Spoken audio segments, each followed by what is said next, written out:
Today, doing a live, this time stitching in the handle attachments for the bag. So as you can see, the straps are now in on this bucket bag. It's kind of a basket style bucket bag in leather.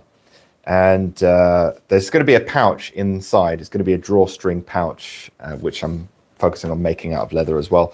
But today I'm stitching on these side pieces. So this is a strap that goes along so that you can actually attach a handle to it or a shoulder strap. In fact, it's got some slightly oversized D-rings here so that you can potentially add both. So you can move the handle over to one side, clip on your shoulder strap, and away you go.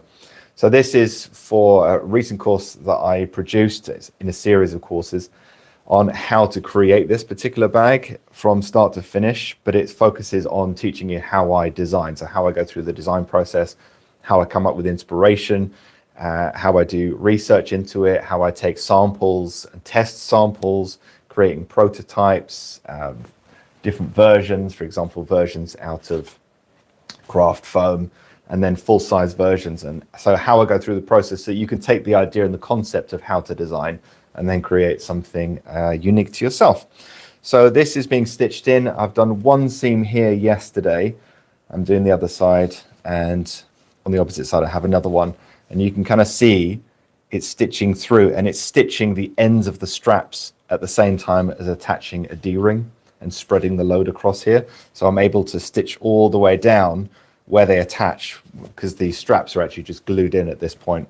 So they're going to be stitched on there, and on the other side I'll also be stitching the halfway point. So these straps are just glued here, here, and here as well, and I'll be stitching two seams down so it will secure them. So it's kind of performing two roles in that sense. Welcome in anyone who's just joined me, and feel free to ask questions if you have any questions. I'm just going to move my keys over to one side, and I left them there. And what I'm going to need for this, so I'm going to use a round nail. So I've pre-punched all these holes all the way through, because on the outside you've got 2mm veg tan, then another layer of 2mm veg tan, and then the straps, which are 2mm veg tan, and then you've also got the lining, which is about 1mm of chrome tan. So we've got quite a few layers to go through. So I don't normally do this, but I've gone through every single hole with an awl, keeping my hand at the exact same height and finger placement so I can go through at the same angle every time. Because if we're off very slightly, it's going to look really wonky on the inside. And if you're doing it as you're stitching with your hand inside the bag, it's very difficult to keep that consistent. So I've just got a cork block and just kind of like punch through all of them as consistent as I can so that it looks nice and neat on the inside. Hi Phil, glad to catch you alive. Good. Glad you're here. Thank you for coming. I did actually do a live yesterday and the internet died. What's new in this workshop? It's crazy. If the internet does drop or it does some weird things, just let me know. Because prior to starting this, I actually did a speed test on the internet. It was fast, and then it dropped out for about 30 seconds with no internet and then came back on. It's weird. I don't understand why.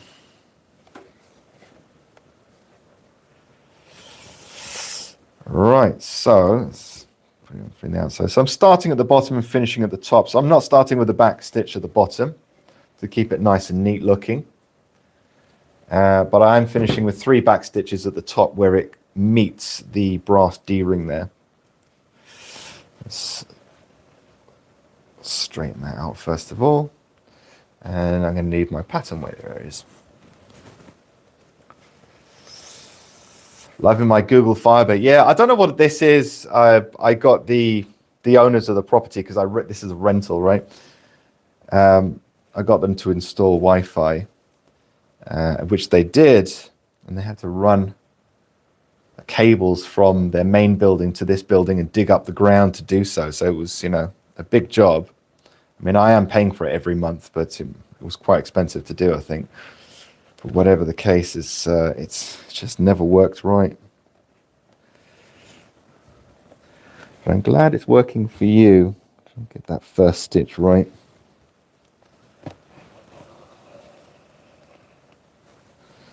Checking it's equal. Good. And I am doing a cast on this one.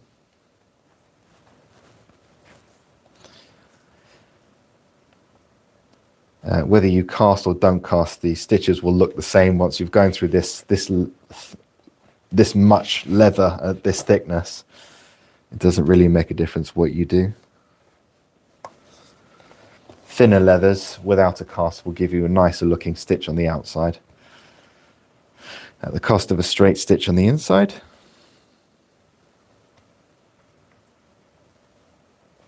When stitching to pieces of leather, two pieces of leather together for a bag, have you any tips for when you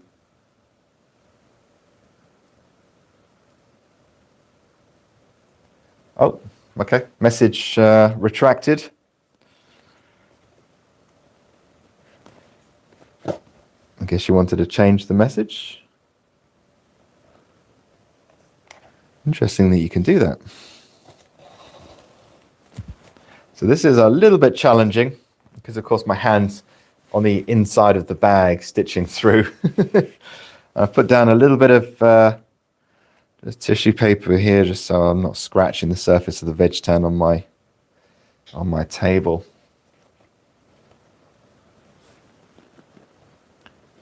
One Arpa says hi. Hello.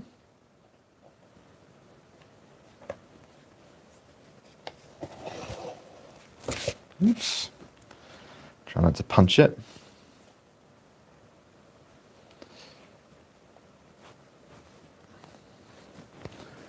Come through the right one. Yeah, it has.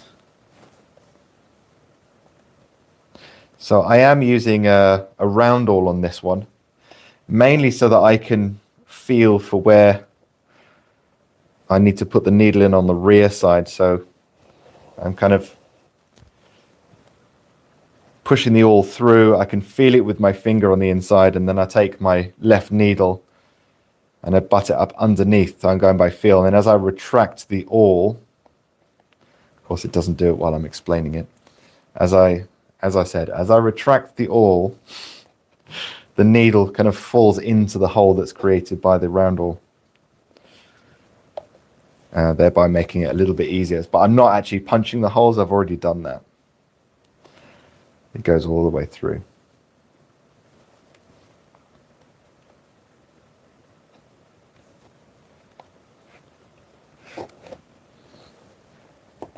Oops. That through. I can kind of see, or look through the openings of the bag there. I can kind of see what I'm doing a little bit.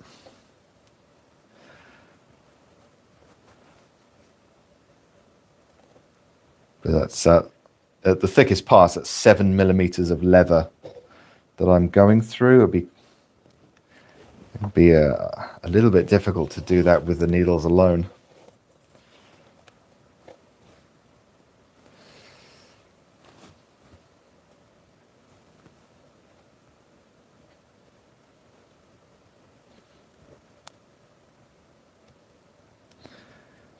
Literally just came into the workshop. Stupidly, I forgot to turn the heating off in the workshop. So it's been on 2000 watt heater for the last 24 hours continuously. It's a toasty 24 degrees in here. That's going to cost me.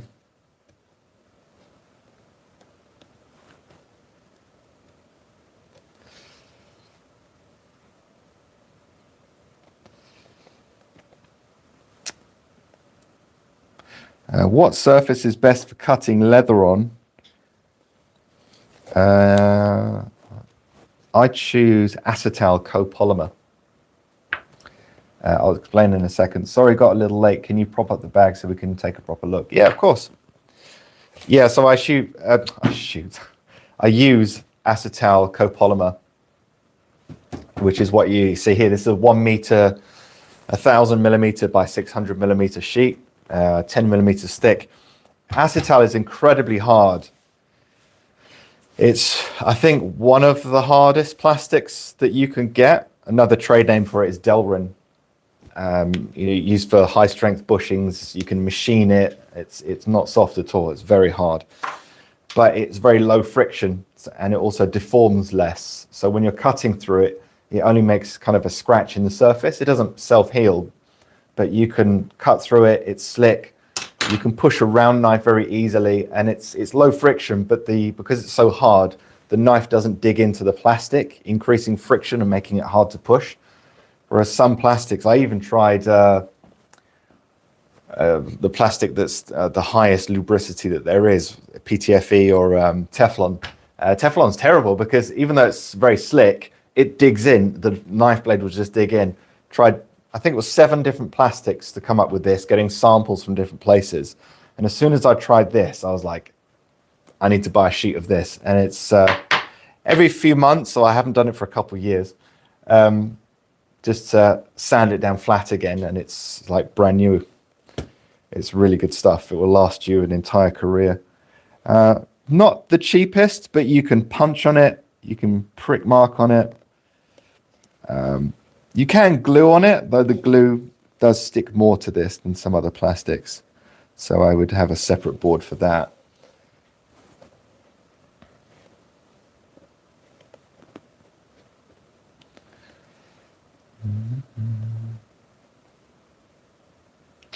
Love your work. Thank you very much.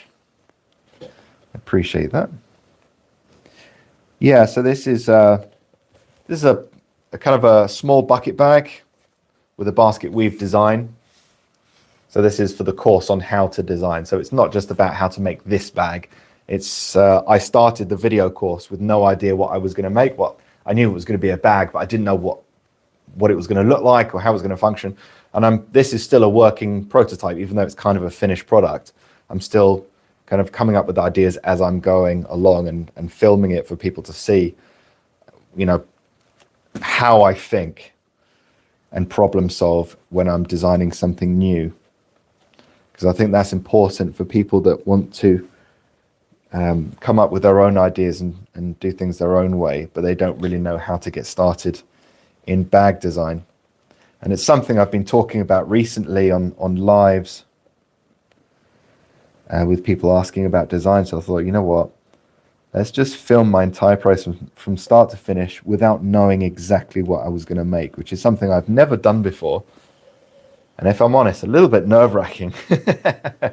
Because there are a few times during this where I make a bad decision and I have to change it and do something else, or I make an assumption that doesn't turn out to be correct, or I assume something won't happen and it does. And I'm kind of keeping it all in the filming so that people can see my process and know that it's not about being perfect. It's about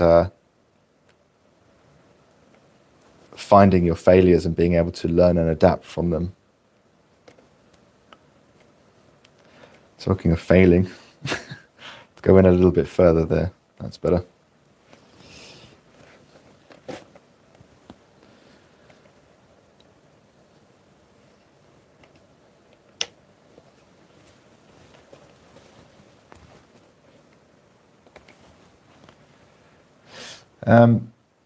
If you turn a bag, says Simon, if you turn a bag inside out to sew a corner, how do you prevent the stitches showing through from tension when you turn it the right way up? Okay, so if you're creating a flipped bag where you sew the seams of the bag inside out, and in the end you kind of flip it through and roll it back out the correct way.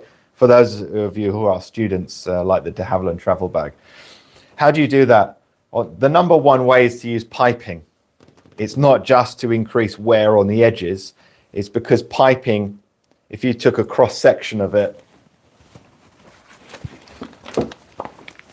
let's see if I can draw it.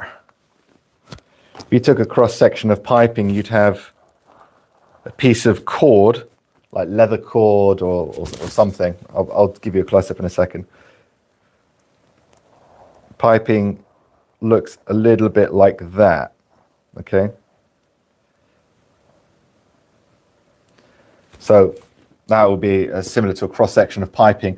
And this is where you would have say the panel of your bag, okay, and that's a cross section of it, and then maybe the gusset of the bag on this side, again a cross section, and then you stitch through the whole thing. Okay, so that's your stitching going through. Well, it's very hard to see down to that stitch line because this is bulbous on the top. Okay, it adds volume. It's like it mushrooms out because it's got the mass in the way, so you can't see where the stitching is. If you just have two pieces of leather, oops, again a cross section, where they're kind of glued together in the center, and then you stitch through, it's very easy to see with your eye. I won't draw an eye, for God's sake. Down to that seam when it opens out, and you can see those little lines of thread sometimes. The only way to combat that is to have very, very tight stitching, which comes with its own problems. Whereas this, it's, you know, when you're looking at it from every angle, it's very difficult to see that because all of this is in the way. And that's one of the benefits of piping. It also stiffens the edges of your bag to add more structure to your bag, so it's less floppy and collapsy. So piping, it's more work to do, but the results are better. But the only way around it is to likely just stitch a tighter stitch so that the leather's more compacted. So even though you're opening it back out, when you flip it, it's more difficult to see. But going around the corners where it really opens out and the leather's under a lot of stress, that's where piping comes into its own. So piping, okay. At worst, you can simply fold over a piece of leather, but if you have a cord to fold around, it's often a little bit better. I prefer leather cord of the same color as the exterior, so when it wears through, and it will eventually as the decades go, it's the same color all the way through, so it doesn't stick out.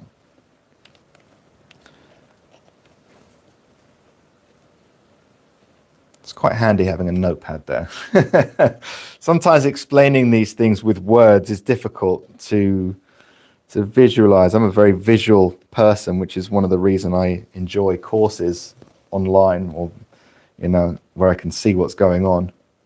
You can tell me how to do something, I can read how to do something, I can hear how to do it, but in order to do it, sometimes you just need to see it.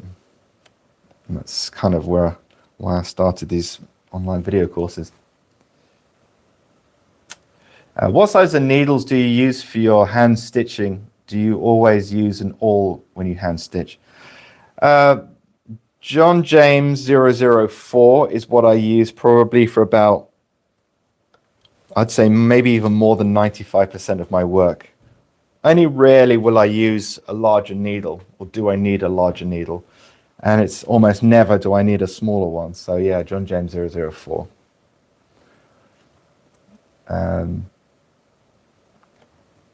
What's the other question? Do you always use an awl when you hand stitch? No. I don't. I'm not using a bladed awl for this. I've actually pre-made these holes already with this, with just the awl, just going through with a piece of cork to keep it at the same angle, because there's up to 7 millimeters of leather as the layers add up, so it's difficult to do. So you will need an awl in some capacity, but this is just a round awl. It's just blunt. What I'm doing is allowing myself a larger hole to stitch through, but also I can feel where the hole is on the rear side, because I can't really see it because it's inside the bag. And when I stitch with a round awl, it opens up the hole a little bit more, but also I can feel where it is, which I mentioned earlier. Great, thank you. Yeah, no worries, buddy.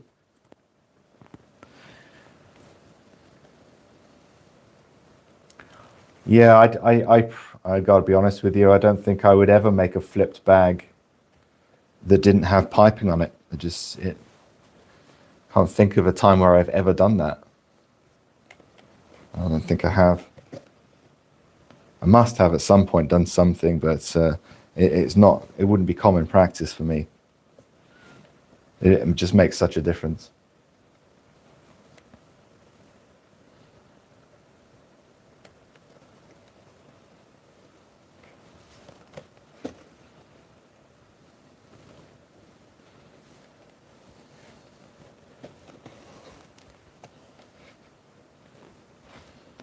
Anybody working on any projects at the moment? Or maybe you could tell me where in the world you're watching this from. I'm always interested to know where people are from. Here in the UK, we're just 4:30, so 4:34 p.m. I gotta say, this bag has turned out a lot better than I anticipated. Well, I didn't anticipate a whole lot because I didn't really know what I was going to make, but I actually really like this design. And but I wanted it to be simple, not just because it's easier to teach how to design when you're designing something simple. It's not like a card holder or something. It's something that's unique. There isn't another bag in the world exactly like this, so it's a completely unique design. Taken inspiration from lots of different areas. But it's turned out really nice. I have to say, I really like it.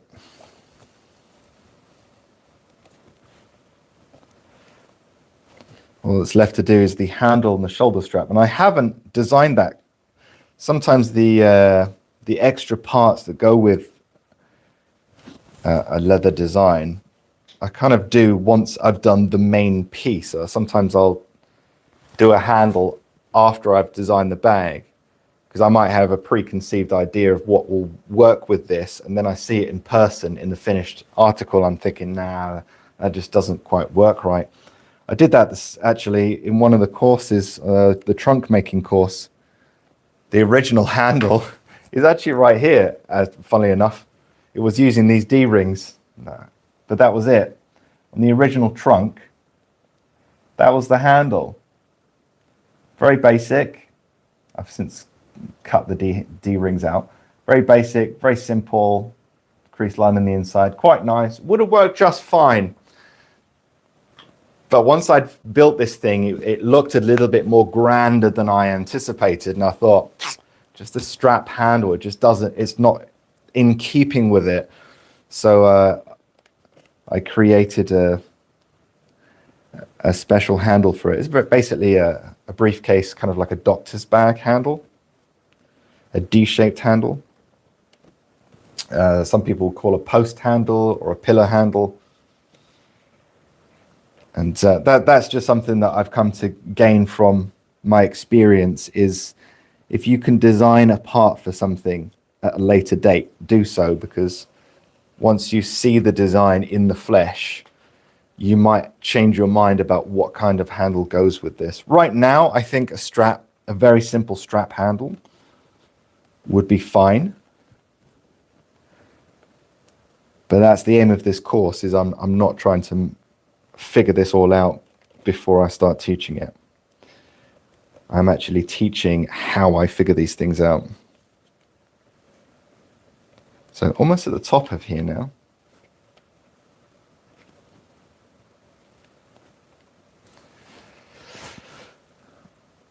Yesterday, Tiago, was too cold to maintain the live. No, the internet died.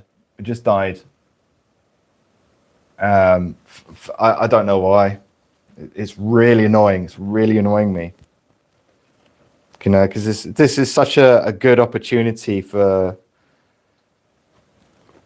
people to interact with me and see what I'm doing and ask questions, and you know, it's a great way to interact with the community. And I think in today's world of AI and automation, one of the few things that the AI just can't replicate is community. And so it's I find it quite important. So it's really difficult. So, you know, everything's looking good for the new house with the new workshop in it. And the internet is like super fast. So that is no longer going to be a problem. And I'm so looking forward to that. Yeah, but so I had to delete yesterday's live. Infuriating. But it is what it is. And we do what we can with the tools we have. South Africa, cool. I'm learning the hard way. Austin, Texas, California, USA, Portugal. I'm watching from Borehamwood, Hertfordshire. Ah, nice. I just want to make I want to make an ostrich leg leather watch band. Just need to know what to layer it with to give it integrity and strength. I mean, you could just try a piece of veg tan.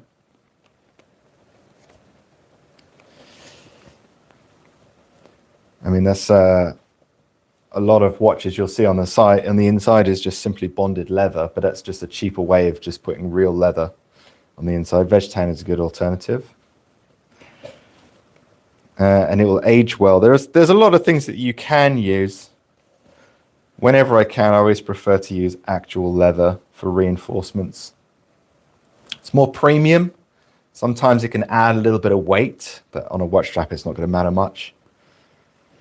But leather ages very, very well compared to synthetics and semi-synthetics, such as cellulose fiber board or bonded leather board itself.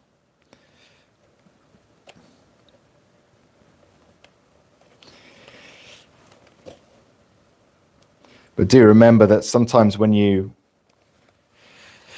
put your core into the watch strap, you put your beaver tail on the outside, and then you put your lining on the inside, and they all might be quite soft individually. But once you glue them all together, they create a lamination, which when combined is exponentially firmer. So sometimes it's good just to test some scrap pieces together to see what kind of firmness that you're working with. It's a bit like plywood. If you take each thin veneer of ply, it will wibble wobble all over the place. You can take like 5 of them, glue them together, and they're like incredibly stiff. It's the same with leather. It's becomes exponentially stiffer the more layers that you start adding to it, because the outer layer will resist compression, and the inner layer will the outer layer will resist extension, stretch, and the inner layer will resist compression. So if you're all feeling the ingredients and thinking, oh, this is really wobbly, it's not going to be stiff enough, glue them together, and you might be quite surprised that you don't need to add too much to the core.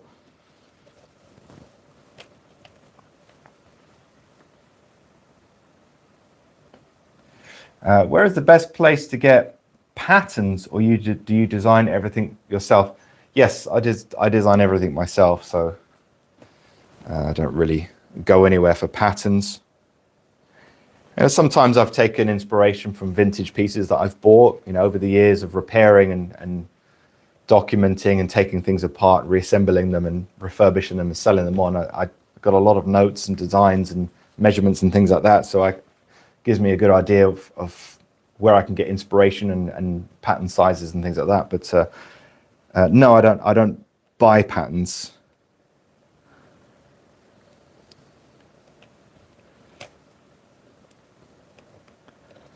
I take a lot of pleasure in making something that I've designed, because it's like a little bit of you, isn't it, when you design something yourself.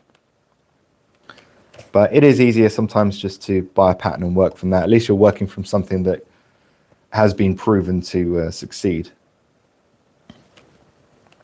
Okay, so this is the last stitch. So I'm going to back stitch a couple, and then tuck the third one in.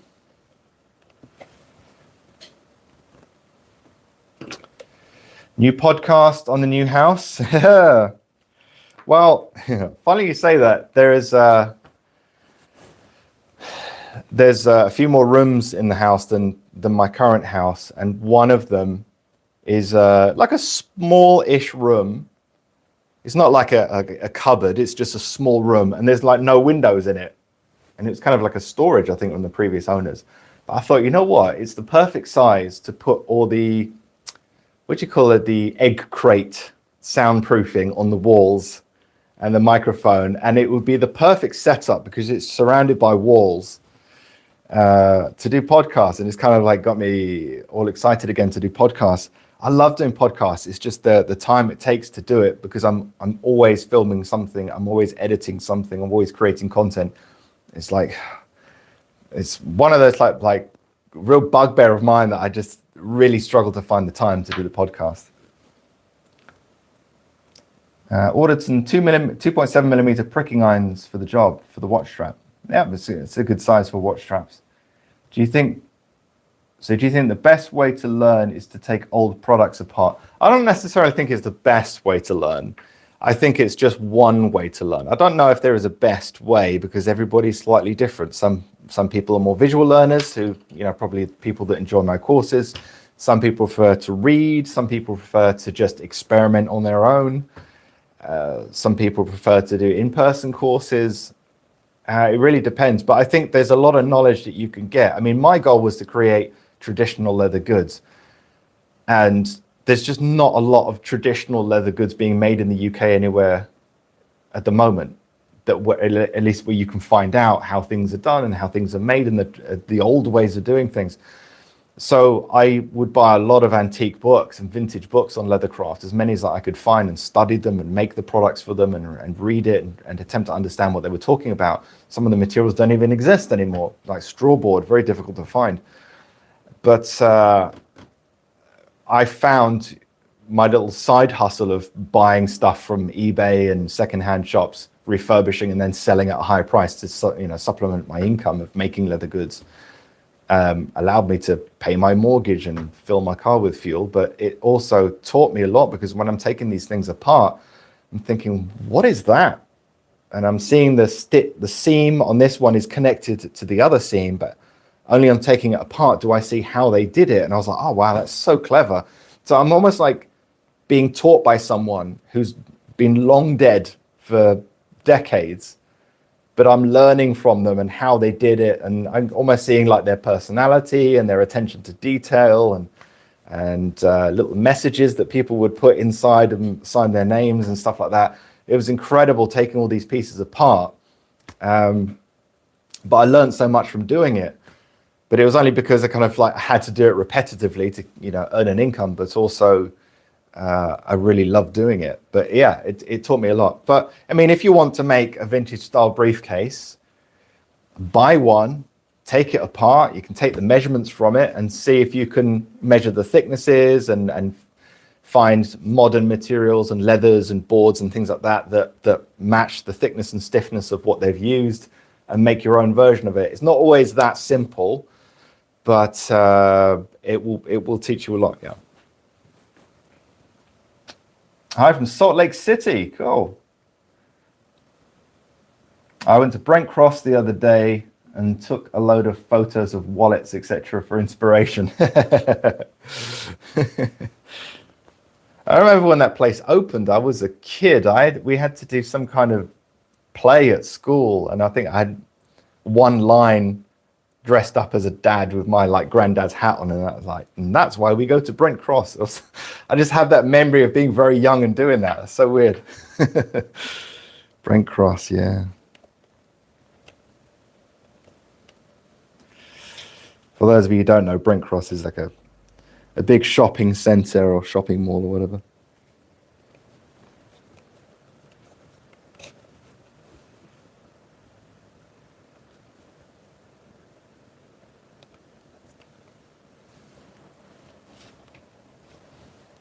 One.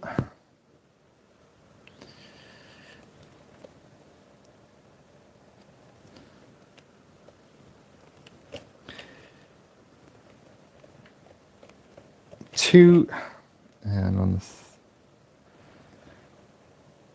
sitting neatly side by side, and get, so where's my glue? What did you guys do with it? This is your fault. There it is. Yeah, taking photos. Yeah, that's a good way of doing things.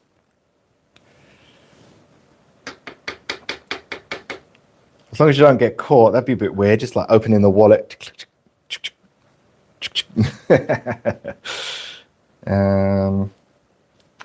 Okay, so I'm going to Tuck the third one in. And right before I sink that stitch, I'm going to add a little bit of white glue.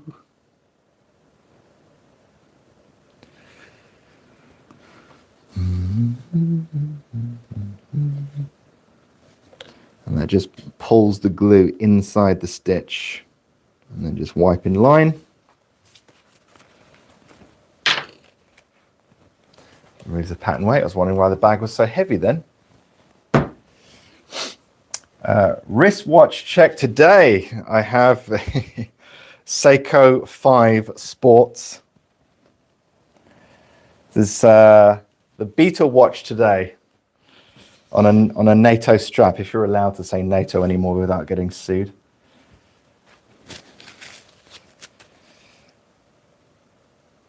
Actually, no, it's not. It's a Zulu strap. What am I talking about? Zulu strap, which is my preferred method. I've had this watch for years. And I haven't worn it for a while, so I thought I'd throw it on the strap and give it some wrist time. This is the Japanese edition. There's another one, I think. I don't know where it's made, like Malaysia or something. This is the Japanese one. Back when it was like probably 120 pounds or something. There are a lot more now.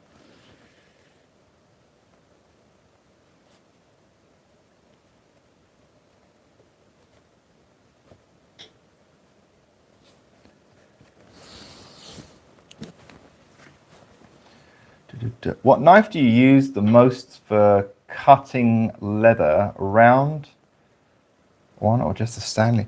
You know, I do change them for a lot of my time teaching. You'll see this on camera that's covered in glue now. This is the Trinsetto knife, which Trinsetto in Italian just means knife. It's the knife, which I don't know why, I find it really endearing. It's made by a barbarian. It's just a piece of pipe, really. But recently I've switched over to this one, which is the Stanley 10-095. I take out the slider in it and it just locks, so it kind of stays stuck out. It's just a little bit more comfortable. And I use the 30-degree 9mm snap-offs. I just run it across a strop or the diamond plate every so often. It's nice and thin and flexible, which I like. So I'm kind of working on that. And I've gone back I remade the claw on this. This is a hacksaw blade. I remade the claw. This thing is demonic. It's scary sharp on here. And this was what I'm using for cutting out this, in fact, because there was really tight cuts on reasonably thick leather, really curving on the insides and on the outsides and that kind of thing. And there's not a straight piece on this except for the straps. There's a curve everywhere. So it was a pleasure to just go around on this one. So I'm kind of between these two at the moment. For thin leather and mostly straights and some angles, for thick leather and for tight curves. And but some things require a push cut. For that, I'll use the round knives up there, and anything where I need to square off the edges against engineer's square, I just get this set up and go straight down. That's a Wuta leather, Japanese style skiving knife, leather knife, utility knife, whatever. So sometimes I kind of change it up a little bit. I might go back to the Italian barbarian knife. So agricultural, man. I love it. If you're making a podcast space, try making your own acoustic panels from rock wool and breathable fabric. The egg boxes don't do much. Oh, well, I wasn't thinking of like egg boxes themselves, but you know that foam, acoustic foam that you put on the walls that look just like an egg crate kind of look, if you know what I mean. You can buy them.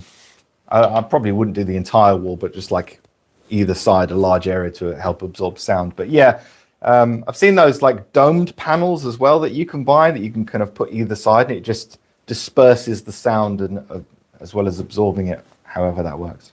It's quite interesting though.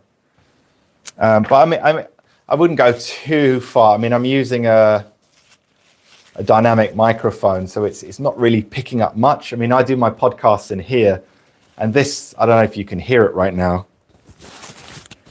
I mean, if I put this further away, you might be able to hear the kind of the echoes because I've got angled walls either side of me that you can see up there. It was absolute nightmare for recording sound, but the dynamic mic kind of makes up for that, and you know, you can kind of tweak it in post a little bit more and that kind of stuff. So,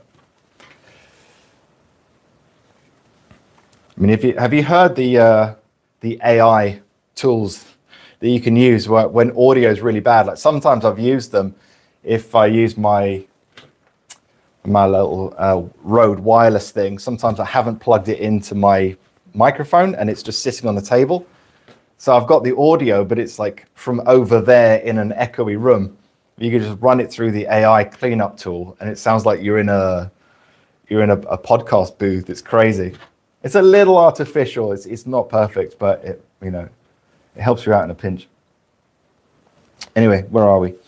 All right, so you can see the seams on the outside there that I've just stitched in. And on the inside, you can see it's kind of going over the strap end. So they're stitched in place and also going in between as well, of course. So they're stitched. So what I'm going to do now is the opposite side. This is the halfway point. Obviously, there's no join to glue together, but it will stop these, which are actually freely movable at this part. I can move them left or right. It just stops them from moving around at this point. So it kind of holds that shape a little bit better. What's your schedule for all these live sessions? To be honest with you, I'd love to give a time scale. I find that I perform lives better when I don't overthink it, and I just go, you know what, I should do a live right now. And without thinking, I just take a photo for a thumbnail, put it up, press record, go. And I don't overthink it. And I can be quite natural. I find if I'm like, join me guys tomorrow at 6 p.m. GMT, EST, I kind of like get all in my head about it, and I find it difficult to relax. It takes me like 15-20 minutes into the live to relax. It's weird. I don't know how that works psychologically, but I prefer just go live off the cuff. It's not helpful to you guys if you really want to join in the live. I completely understand that. It's just kind of the way that I am. Plus, the internet has to be good. I have to perform an internet speed test before every single live. And like yesterday, the live cut out. A few days ago, I went to do a live and the internet wasn't working at all. It was like 0.1 of a megabit per second. So if I'd said to everyone, come and join me at this time, and there's no internet, there's nothing I can do about that, and it's gonna look bad. So yeah, for all those reasons, I kind of do it as and when, if you know what I mean. But with the change in the internet, maybe I'll switch that up and make it a bit more organized. I have done it before.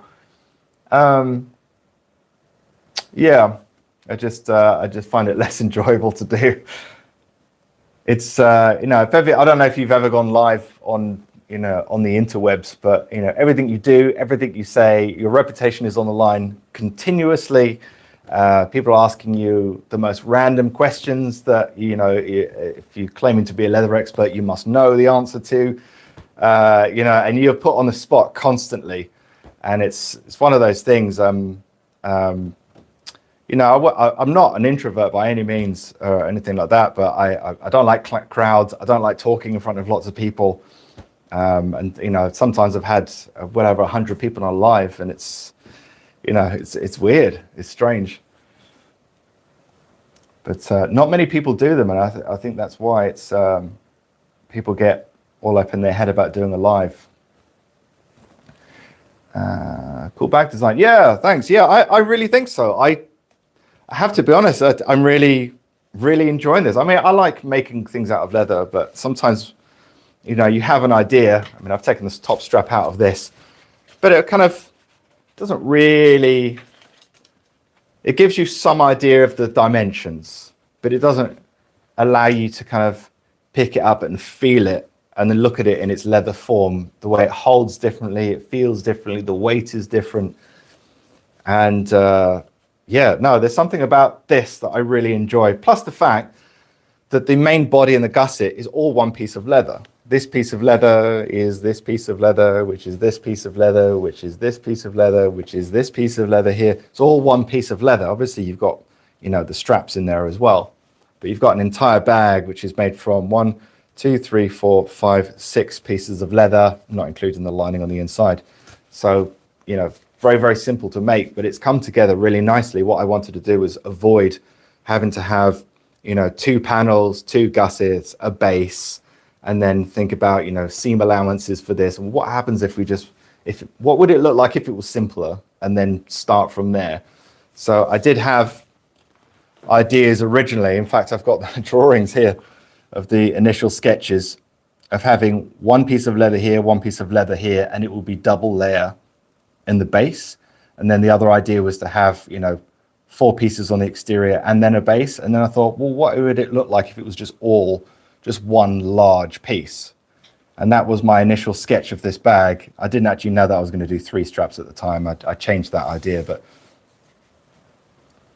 you can kind of see from my drawings of what I saw in my mind where I've gone with this. And then the yeah, in fact that was the initial sketch. Was it here? Oh, where's that gone? Oh, there, somewhere. What size irons for small items like keychains and bag charms? 3mm or 2.7? Thank you for your deal. Great, thank you very much. I think that's going to depend on, excuse me, I grabbed some thread. I think that's going to depend on whether or not you want the thread to be a feature in the keychain, or whether you want it to kind of take a back seat in the design. Now, you might make a keychain and you want it to look really stitchy, and you want it to be a kind of a heavily into the feature. And you might have a design where it would distract with what you've created. So if you have a big, thick, heavy stitch on there, it might just distract from the small details and nuances of whatever the design, however you want to make a keychain. So if you want it to be part of the design, go for a larger pricking iron and you use larger stitches. If you want it to be more complementary, go for a smaller one. But much would depend on what you're creating. I mean, if you want to give me an example of like a keychain that you can think of, then I can best advise you. But generally, it's going to be easier to use something a little smaller. So if you've got a lot of detail to go around, big pricking iron is going to be a challenge to do that. So, but the difference between 2.7mm and 3mm is very small. It's very small. Like here's from a previous course, a leather wrapped with a hidden seam. That's so cool. I love that. Anyway, so yeah, there's the difference between 2.7 and 3. They kind of stay neck and neck up until about the fifth thing. And when you actually use it and you look at them side by side, there's not a whole lot of difference. If somebody took a slightly thinner thread on the 3mm and a very slightly thicker thread on the 2.7, they would look very similar. So it's not like a make or break situation where you must choose this size for this or that for that. They're going to be quite similar. 3mm, if you don't have a lot of pricking iron, 3mm is going to be a bit more universal, because you can, I choose 3.38 on this because I wanted it to be a bit more stitchy than 3mm. But you could use it for small bags, watch straps, wallets. It's quite a universal size. For medium size products, 3.38, and for a larger, cases and big bags and that kind of thing, 3.85. 2.7 is getting to more towards watch straps and small leather items. How's the house hunting going? Yeah, it should be going ahead. It should be going ahead. We've had the house in mind for, God, it's been going on forever. The solicitors are driving us crazy with the requirements, and we need this information, we need that information. It's just stuff that's really time consuming to get hold of. It's an absolute nightmare here in the UK. The hoops we have to jump through, and anybody at any point can pull out at the last second. That's the thing. You never know if you're going to get the house until you grab the keys out of the estate agent's hand. It's just the way it is. It's so stressful. Even if we don't get the house, I just want it to be over now. It's too much, honestly. I have to go now. Thanks for the live sessions. No problem. Thanks for stopping by. Thank you. Yes, I would want the thread to be a feature. Yeah. So yeah, pick maybe 3mm. I think would be better. Just going to turn this on. This is a little heat gun just to melt the wax into the thread. Otherwise, it gathers on the surface.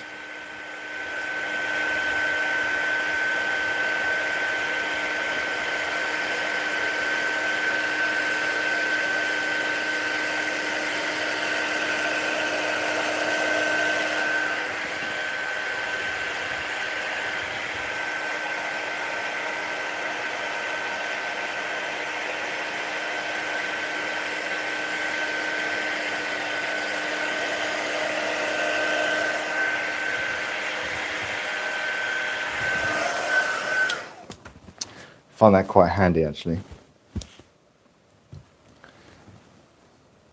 Am I going to sneeze?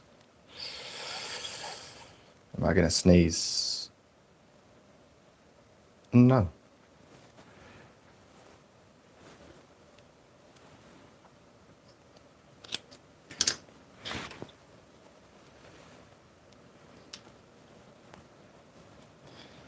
All right, so stitching in the other side now. I'm looking forward to seeing this bag completed. I'm working on some ideas right now for the inside pouch. And I want to use, because the kind of bags that I'm inspired by are leather, but also wicker bags that will have too many holes in to hold anything, and things would fall out if you use this as it is. But usually they have like a canvas interior, a canvas internal pouch with like a drawstring either side or a drawstring at the front that you can tighten up. And that's kind of where I'm going at the moment. So I'm looking into getting some brass eyelets and coming up with a way of making that work. Because the leather that I want to use, I'll show you actually. It's like an off-white calf leather. I've still got some on the roll here. It's a chrome tan leather and it's very soft. But I think as an internal pouch on the inside, it's a very similar color, like an off-white to canvas. So it will give almost a canvasy feel. So it'll be in keeping with that style, but all leather, obviously. So it'd be a bit more premium, slightly heavier, but I think overall a little harder wearing.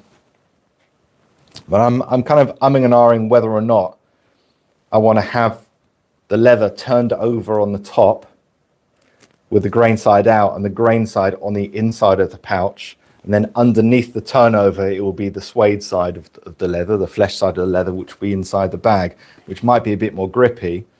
But you've also got the pigmented surface in case there's any spills or anything on the inside and you can wipe it clean. Or have the grain on the outside and the suede side on the inside of the pouch. So that's kind of what I'm working on. So I think I'm going to prototype that in some cheaper leather first of all and see how that's going to look in both ways. And then once I kind of see it visually, be like, that's the one. So it's a work in progress, but that's the idea of the course, right? You can see how I do what I do, the thought process of it. Have I ever used Kevin Lee pricking irons? Yeah. Yeah, I got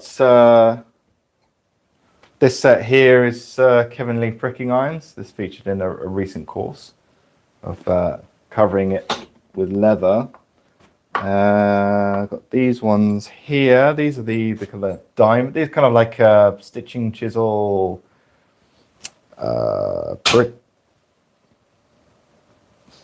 pricking iron hybrids.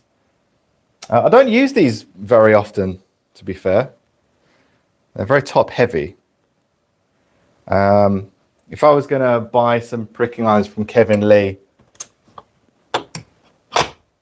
it would probably be these ones. I think he calls these are in 2.7 mil. I think he calls these the French style pricking irons. As a Brit, I have something to say about that. For some reason, the people from the Far East seem to think all pricking irons are French. We've been doing it for a long time. But yeah. All right, let's start the seam here.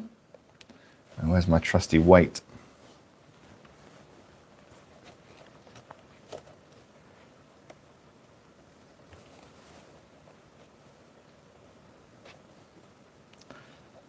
So first things first, let's equalize this up a little bit.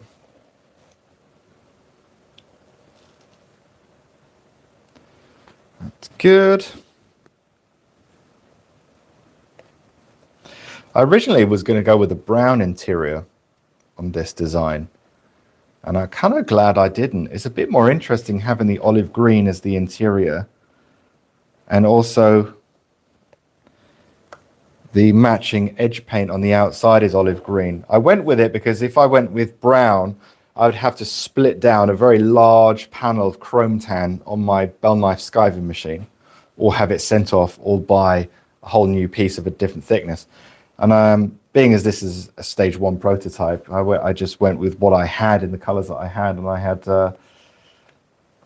some olive green, which does go with tan quite nicely. And I'm kind of glad I did. It looks a little bit different.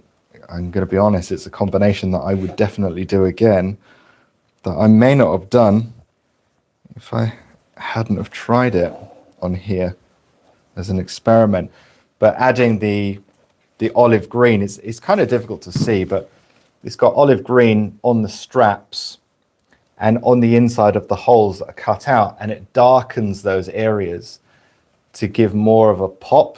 It's like someone switched on the HDR, high dynamic range, on an image. It just makes all the parts stand out individually a little bit more, rather than, you know, this color blends in with this color, and if the edge is the same, it kind of, from a distance, it all looks like one piece, whereas this gives a bit more of a 3D effect. So I'm kind of glad that I did that in the end. Olive green and tan. It's not an unheard of color combination, to be fair, but it's I find it a bit more interesting than the standard brown and tan. Nothing wrong with that. It's just sometimes it's nice to do something a little different. But you could use you could use black if you wanted to. Another one that goes well with tan is what color are Makita tools again? Teal. Like a mid to dark teal would be quite nice. That would be really interesting.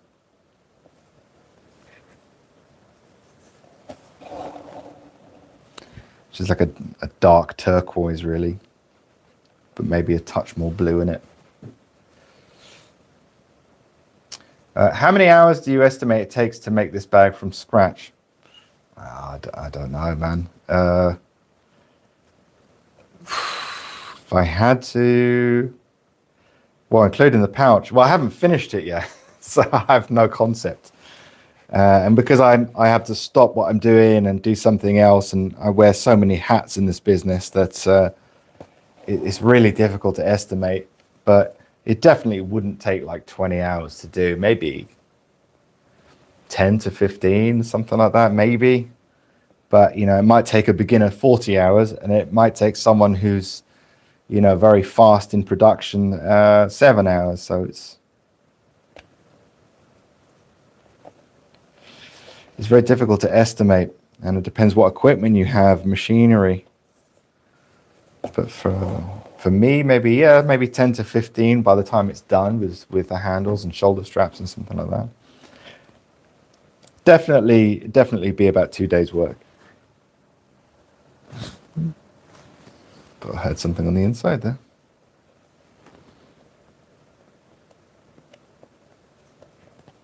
But of course, filming it, of course, and stopping and explaining and changing the camera angles and adjusting the lighting and all that kind of thing, it's it turns into weeks. It's the nature of the beast. So it becomes very difficult to give an estimate of time. I could very well be way off.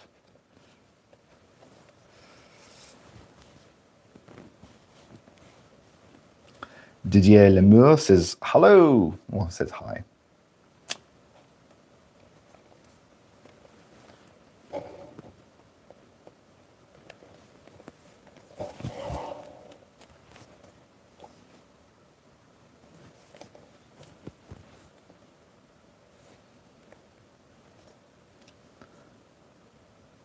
So the tricky part is starting the seam right at the back of the bag because it's quite deep inside the bag.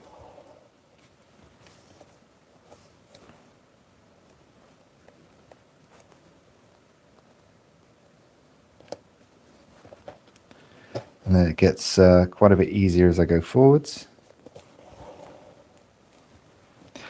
I think I'm gonna finish this seam, guys, and then I'm going to end the live because I've been doing this for 1 hour and 2 minutes so far, pretty much.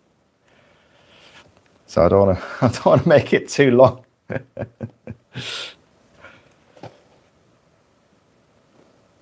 don't know how many people will watch this live later on when it's uploaded and think, you know what? Yeah, 1.5 hours. That's my evening. Maybe some diehards out there. I always leave my lives up so people can watch it after the fact because there's always little nuggets of information and that kind of thing. And then if you just delete the live, it all gets lost. It's all about sharing information. Anything I can do to help the community and share information with people. At the end of the day, it's going to be my legacy one day when I'm gone. It's what you'll be remembered for, isn't it, really? Getting philosophical there. Adam says, your time is much appreciated. Thanks, Phil. Oh, you're very welcome, my friend.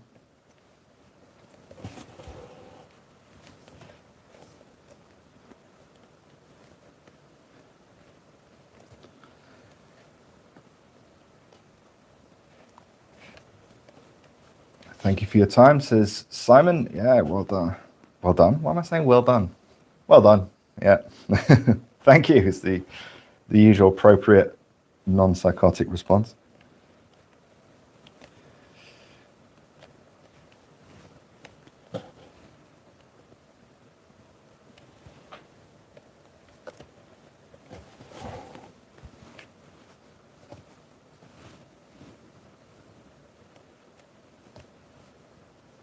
So halfway along here now. It's getting a little bit easier to stitch. It does move around a bit. There's not really a clamp that I can use to secure this down. I did try a few different ideas, but putting a clamp on the inside took up a lot of space as well. So it was difficult to do that without crushing it in the clamp to get more purchase. There is probably a simple and elegant way, but I just thought, you know what, stick a pattern weight inside, protect the underneath, and just have at it. And it's not slowing me down too much, to be honest. Moves around a little bit, that's about it. What's your favorite single malt?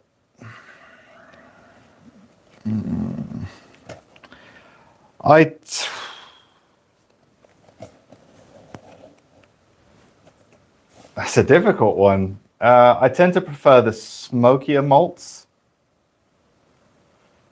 Trying to remember the one that I'm kind of into at the moment. I just finished. It'll come to me. Another one that I really enjoy, which is for me the most drinkable, which is Dalwhinnie, the 15. Dalwhinnie is really nice. I can drink that like I'm drinking beer. It's so moreish. I mean, it catches up on you pretty quick if you're not careful, but Laphroaig is a nice one. If you like your smoky, peaty whiskies, a good standby that I like is Highland Park. That's kind of a good all-rounder, well-balanced whiskey. Am I thinking of Lagavulin? I can't remember. I recently got gifted one to where I'm moving, which is the Cotswolds, if all goes well. And it's the Cotswold Distillery. It's a whiskey, and I've kept it. Apparently, it's a good whiskey. It's on the pricier side, but it was a gift, so hey. I'm waiting to move in, and as soon as I get the keys and we move in and we've got all our stuff in, I'm going to sit down, grab probably like a coffee mug because everything's packed away, and just try it for the first time. It's like a little celebration. Yeah, Cotswold whiskey. There's only one distillery in the Cotswolds, so.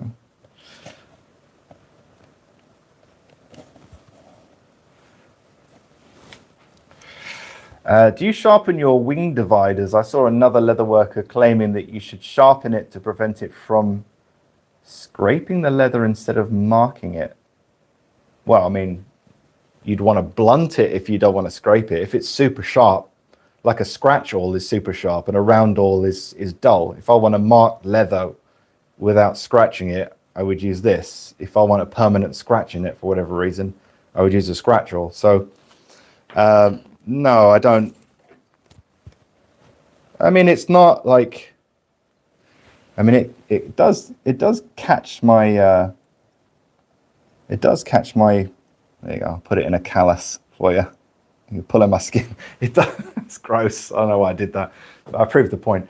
It is semi-sharp, but not like sharp. If I held it upright, it would probably scratch. But even if it's sharp, when you start holding it lower and lower and lower, it won't cut because you're kind of going away from the point.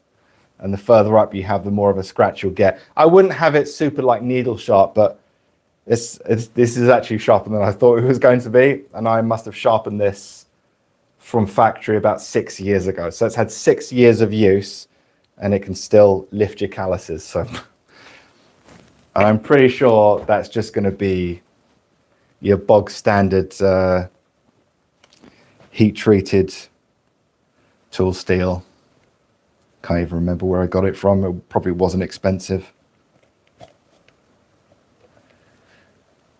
I don't know, they might be right for the type of leathercraft they do, or maybe they're just sometimes just making content. You know, they can't think of anything else. But I don't know. I don't have them super sharp.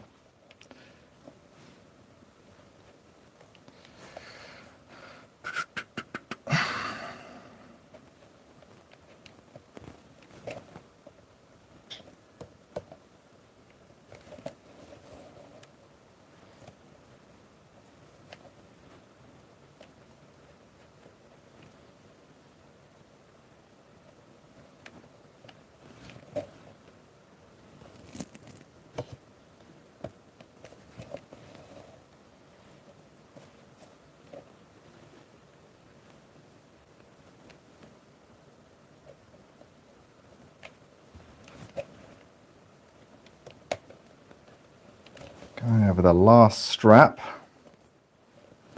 So almost done on here.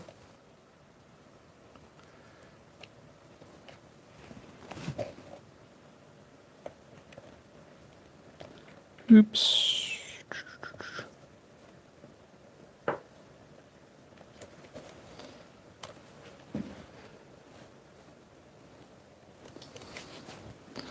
Something's not quite right there. Oh, that's better.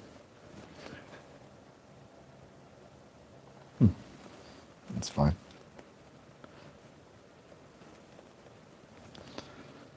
Very difficult sometimes if you've kind of got your thread overlapping where it shouldn't be on the rear side. when you can't see what you're doing and you're going by feel, you're wondering sometimes if you're making mistakes as you go along that you can't see. But so far seems fine. So almost at the end. I'll be doing the same thing again. It's just that three back stitches to finish off. We want to give a little bit of strength to the top there, because that's of course where the strap attachment is going to be pulling from. This is where it's going to be weight bearing. So I don't think a bag of this size would warrant like a Chicago screw, some kind of stud, or a rivet. That's what I'm thinking of. If it was a larger bag, then maybe something like this. Probably not. The stitching will be fine. The amount of real estate that we've got there that's stitched in place. There is some reinforcement on the inside. Probably didn't need to add it, but I thought I would include it in the video. There's a little nylon reinforcement that stops around here. It doesn't need to go all the way down.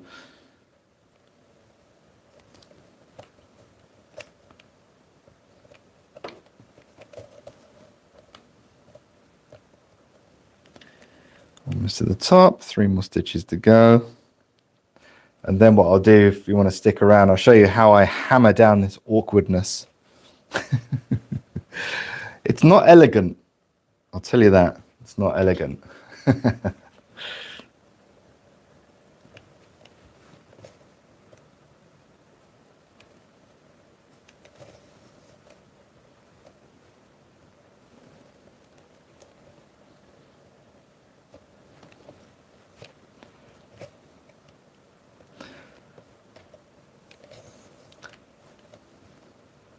So this is an interesting project for me. I mean, the main idea behind it is to teach how I design and how people can design using these techniques themselves.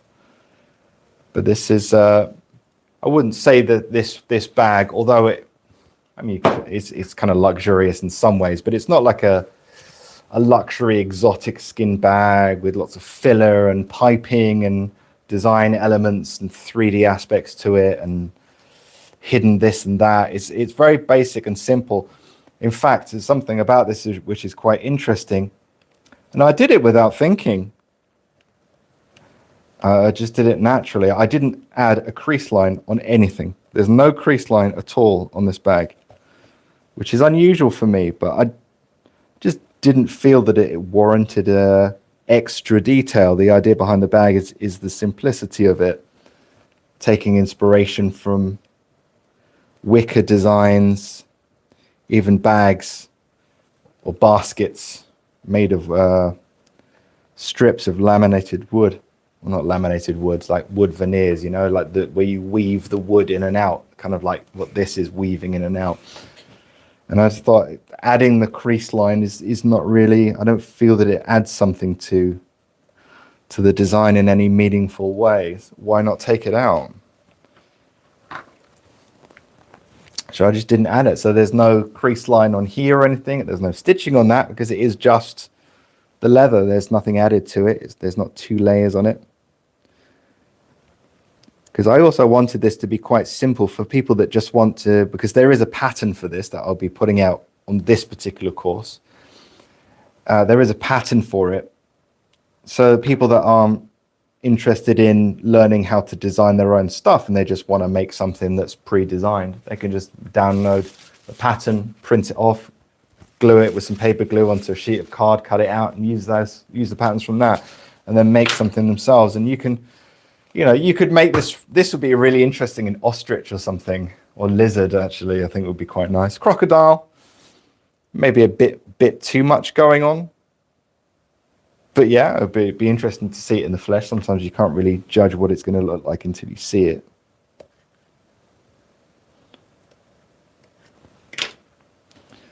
I'm just going to add a dab of glue to those thread ends, and then just kind of mushroom them in, push them back into the hole, tidies it up, and also helps to prevent it to unravel. So I'll show you how I've been hammering down these stitches, because you can't use some edging pliers on there because the pliers won't get far down. You can't just hammer it as it is because the bag would just compress. So where is it? There it is. So it's a block of wood wrapped in just an old polishing cloth.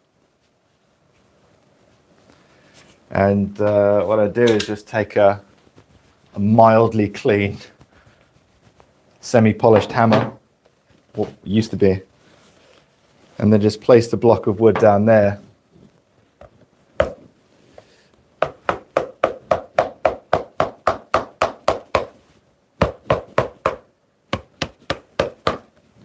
And then just hammer the seams, one then the other. Oops. Don't hit the table.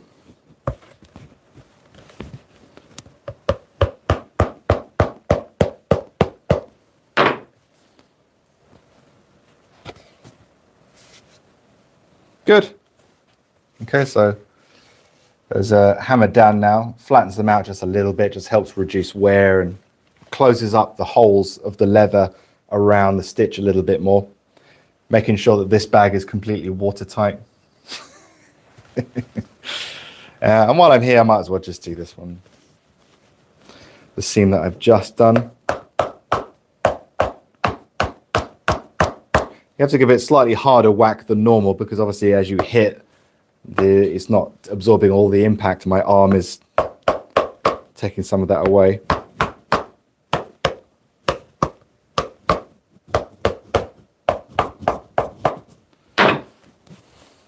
Okay, so I got one more seam to do in here and I'll be done.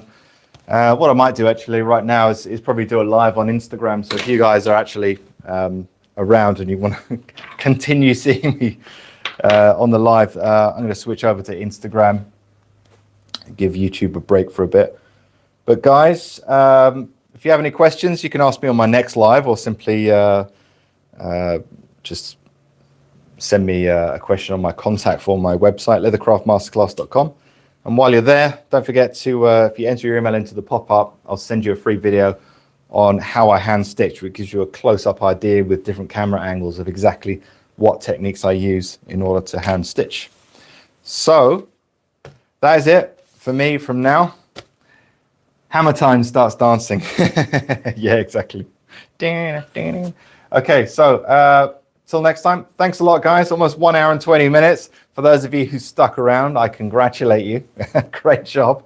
And I will see you in the next live. I will be doing more lives for this because we've got the interior pouch, we've got the handle, we've got the shoulder strap, and I'm going to be explaining what I'm doing as I'm doing it and giving away a lot of like free information and tidbits and stuff. So these lives, although quite long, they are full of information that you can really use to help you expand your leathercraft and make a real difference. So appreciate you sticking around. Thanks for the conversation, and I will see you again very shortly. Take care, guys.